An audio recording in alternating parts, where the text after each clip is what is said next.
We spent 3 nights here at this lovely hotel, the Ironworks in Carmel, not too far from the Indianapolis Motor Speedway. But today we've got a trip to New York for 2 nights, and I'm going to show you 10 things that you must do in New York. We're flying out of Indianapolis Airport to JFK, and I do like these lights above me, huh? Well, that was the longest I've ever had to wait for my luggage going through security, because I've been at the track and they reckon that the gasoline sets off their machine. So they did a number of tests, and 20 minutes later, or maybe 22, I finally got it back.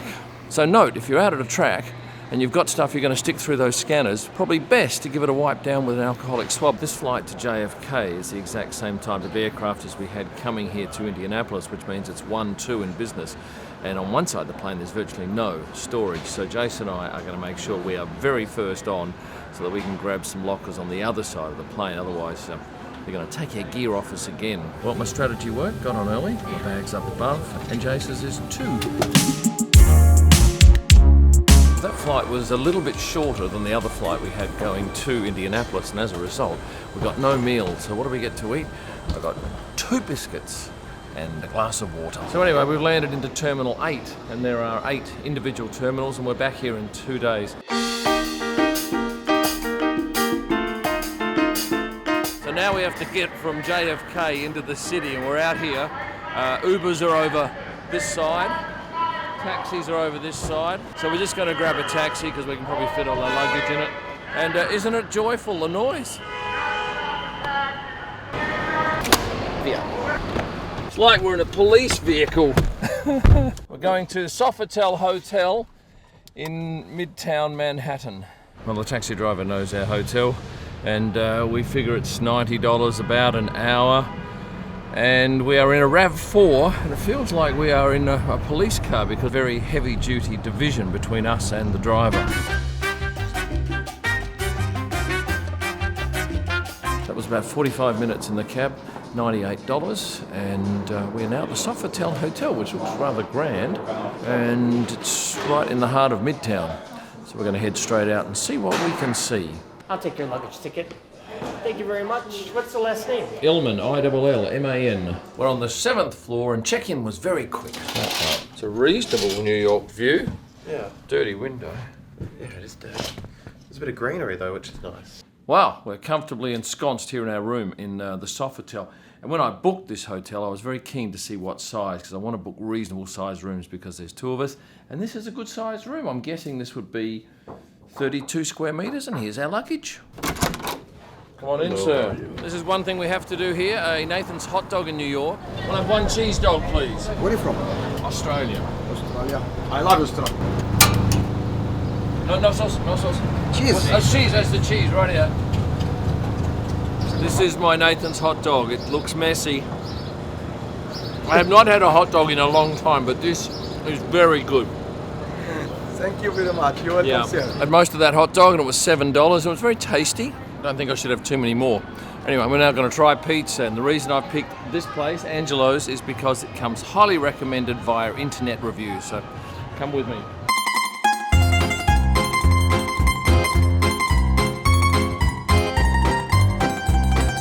Is business good? It's been good. Yeah. It's always good.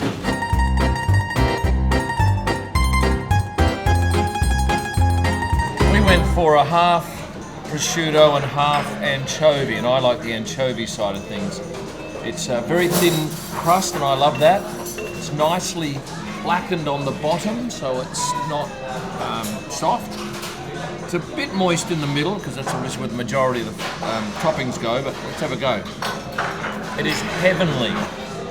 It's so light. I hate those pizzas which are really thick dough on the bottom. It's a cop-out. I had an anchovy pizza in Baku going back a couple of years ago that I rated as the best I've ever had, but this trumps it.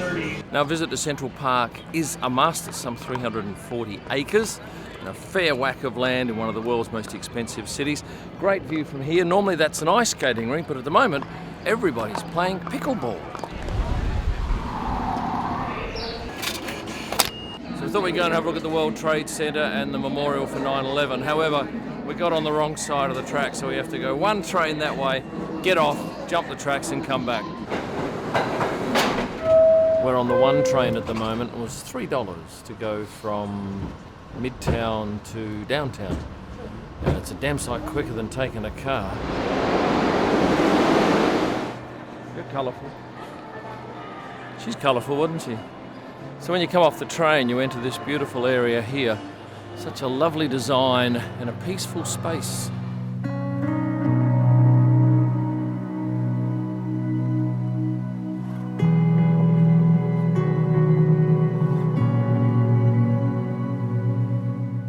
We're going up to the observation deck to have a look at the city at dusk, and it was $45 to go up.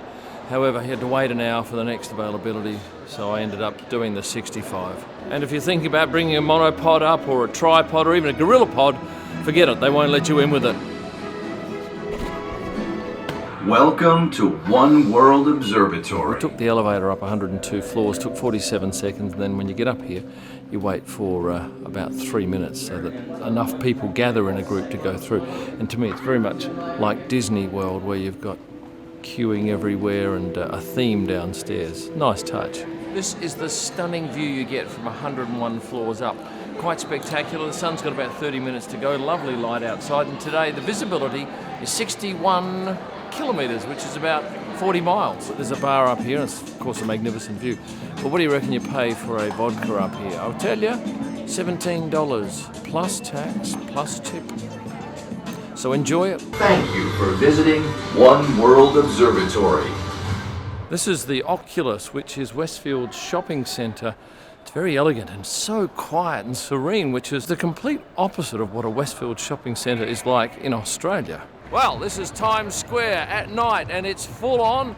So many people here. It reminds me a little bit of Japan's Shinjuku area at night with all the electronic signage. I can tell you there's quite a show going on behind me here. It's been going on for some time. I think the climax is coming up shortly.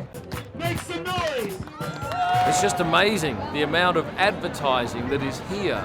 So much digital stuff. It's really quite a buzz, and so many people out here. It's just chock-a-block. One thing I'm pretty safe in saying is that I don't think there'll be too many local New Yorkers here. It's pretty much just all tourists looking at other tourists while watching very elaborate ads on digital signage boards. It is a beautiful morning in New York and a great day ahead, but I've got to tell you, I went downstairs last night and asked if they had a cardboard box. No, we don't have one. I thought, we must have some cardboard, perhaps in your rubbish. Can I just go and... No, you can't go out there. So, well, could you go out and just grab me a box? No, we crush it all. Anyway, one of the porters was nearby and he moved away, and about a minute later came back, said, will this do? I said, I'd love it. Well, a bit going on in the street here. I guess that happens often, bit of a spectacle. I got my cardboard box, I thanked the porter, and I was none too impressed with Natalie, who was easily defeated. Behind me is a quite magnificent Grand Central train station building, and I thought I'd take you inside there for a look. It's been a long time since I've been in there. This is not the busiest day here, I'm sure, but it's quite a spectacular station. Having had an ordinary breakfast, we've decided to come here and get a treat, and we've got a lemon bar of some sort, and Jace has got a coffee, so we'll see what that's like from Magnolia Bakery. Lemon, crumbly, sweet, sticky, delicious. But I'm a sucker for anything lemony.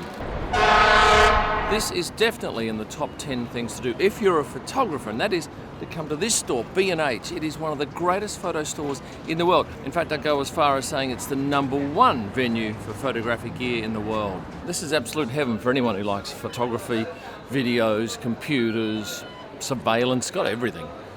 Looks like on a busy day, they've got something like 27 counters. 27 people served at the one time. This is a very large concern. I just realised that Steinway & Sons has a showroom right around the corner from our hotel.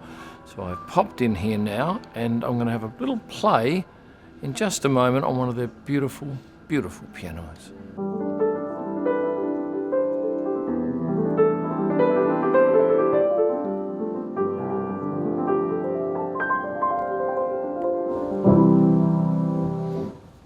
Truth be known, that wasn't me playing, that was a Finnish pianist who was exceptional.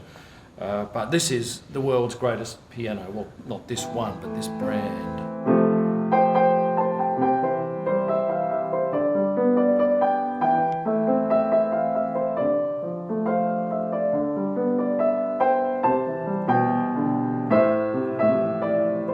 Well, that was a lovely experience playing a Steinway in the New York showroom of Steinway & Sons. I've got a couple of grand pianos, but they're kawaiis and they're certainly not in that sort of league. One thing you must do when you are in New York is go to a rooftop bar. It's not going to be a cheap exercise because the drinks are probably in the order of about $22 US per drink. But when you get a view here of the Empire State Building, you forget about the price of the drinks, and it's a really beautiful atmosphere. It's gorgeous. This is my favorite building in New York City, the Chrysler Building. Well worth a visit, and at night, really sparkles.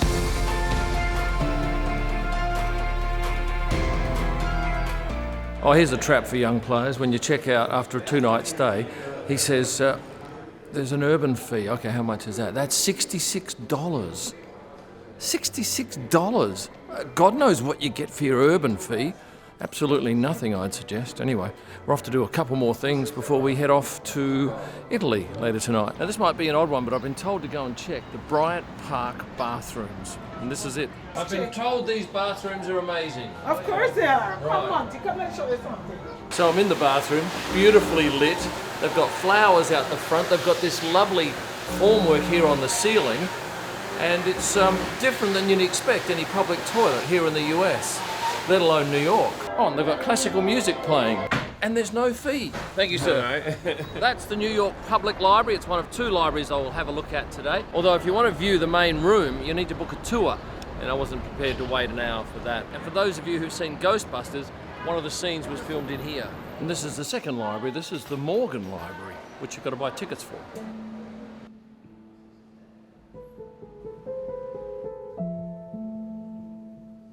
This is certainly spectacular, but you've got to keep your voice down. And behind me is a Bible that dates back to 1455, a Gutenberg Bible. They've got 3 of about 50 known to be still in existence in the world. I don't eat tacos, but going by the crowd in here, this mob make a pretty good one. If you've got some time to kill and you're looking for a shopping experience that's visually pleasing, I heartily recommend you get down here to Saks Fifth Avenue. And even if you haven't got a cent to spend, you'll find just wandering around here makes you feel good. This is Shorty's. We've come here for a Philly steak sandwich. This is half of the Philly cheesesteak roll. Pretty much just beef, salt, and provolone cheese. I think it needs more flavour. I think it needs some sauce of some sort, maybe even some mayonnaise. But whether it's worth $14 plus, I'll say no. Given the Philly cheesesteak was so disappointing, we've reverted to pizza. And this place here gets some good reviews. Let's give it a try. I was hoping to show you their kitchen and my pizza being cooked, but they said it's a safety risk. Although it wasn't a safety risk at Angelo's. But anyway, I'm sure the pizza will be interesting. And I'll find out right now. Our pizza's arrived and I got half with prosciutto and anchovies. And here's the bottom. It's not as charred as the one we had yesterday, but it is very, very thin, and I like the thin crusts. It's good. I don't think it's as good as the one we had yesterday. It's a bit more runnier. I think if I held that up, you'd have yeah, you can see there's a whole lot of stuff. Maybe that's oil just dripping off. Well above average, so I think it's got to be 7.8. Barstool rated them 9.3, but yeah, I didn't see that for the food. And it didn't help either, the fact that we had an amazing pizza yesterday. And isn't this beautiful? You can eat in the middle of this pedestrian zone, right in the middle of the city. So having spent 2 nights and just over 2 full days here in New York City, what are my impressions? Honestly, I've felt very safe the whole time, even at night. I've enjoyed the food and the drinks, although I can't believe that people can afford to live here. It's so darn expensive. People have been nice.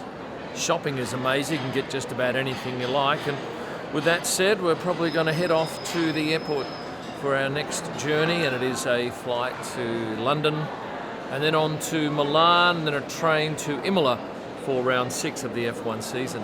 If you've enjoyed this video, please hit the like button, subscribe if you haven't done so, and remember, you can become a member. You'll find all of my digital images at prostarpics.com.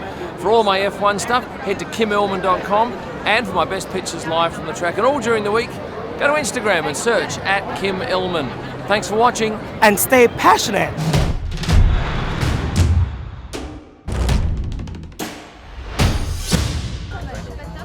What's your story?